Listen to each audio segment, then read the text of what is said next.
தமிழகத்தில் பாரதிய ஜனதா கட்சியில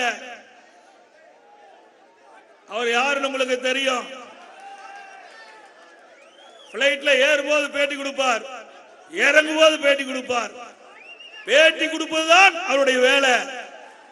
பேட்டி கொடுத்து தலைவர் மக்களை ஈர்க்க பார்க்கிறார். இன்றைக்கு தலைவர்கள் பல வழியிலே மக்களை சந்திப்பார்கள். ஆனால் இந்த தலைவர் டெக்னிக்கா அப்பப்போ பேட்டி கொடுத்து மக்களை நம்ப வைத்து வாக்குகளை பெற முயற்சிக்கிறார். அது ஒன்றும் தமிழ்நாட்டு மக்களிடத்தில் எடுபடாது. இங்கு உழைக்கின்றவர்களுக்கு தான் மரியாதை உண்டு.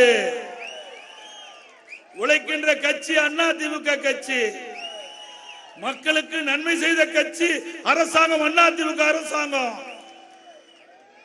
நீங்கள் எவ்வளவு பேட்டிகள் கொடுத்தாலும் ஒன்றும் எடுபட போவதில்லை. ஏன் நாங்க நினைச்சா பேட்டி கொடுக்க முடியாதா? தினந்தோறும் கொடுத்துக்கிட்டே இருக்கலாம். அதனால நாட்டு மக்களுக்கு என்ன பயன்? எப்பொழுது எதை சொல்ல வேண்டுமோ அப்பொழுது அதை சொன்னால் அது மக்களிடத்திலே நம்பிக்கை கிடைக்கும்.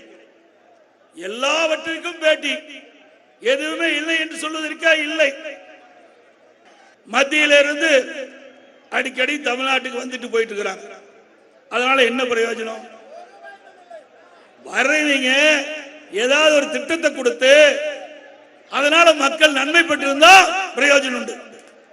அதை விட்டுட்டு நேரா ஏரோப்ளேன் வந்து இறங்குறாங்க, ரோட்ல போறாங்க, அதோட முடிஞ்சு போச்சு கதை. மக்கள் ஓட்டு போட்டுருவாங்களா? என்ன தமிழ்நாட்டு மக்கள் என்ன சாதாரணவர்களா?